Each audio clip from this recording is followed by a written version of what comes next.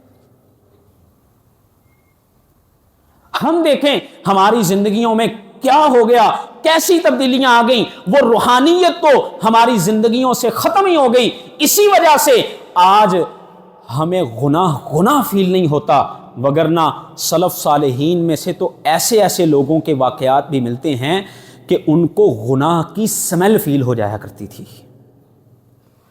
اگر ان کی مجلس میں کوئی آدمی جنبی حالت میں آ جاتا تھا تو وہ اس کی اسمیل سے اور ان کی روحانیت کی وجہ سے ان کو معلوم پڑ جایا کرتا تھا ان کے رب تعالی سے اتنے گہرے تعلق تھے۔ تو آئیے آج اگر ہم بھی چاہتے ہیں ہم اپنی روحانیتوں کو واپس لوٹائیں، ہم اپنے رب کے ساتھ اپنے تعلقوں کو مضبوط کریں، ہم اپنے رب کے سامنے گڑ گڑانے والے بنیں، ہم اپنے آپ کو اپنے رب کے ساتھ جوڑنے والے بنیں، تو میرے بھائیوں صلحاء کی مجلسوں میں بیٹھا کرو، اپنی تربیت کے لیے فکر کیا کرو۔ آج ہم ساری دنیا کو ٹائم دیتے ہیں،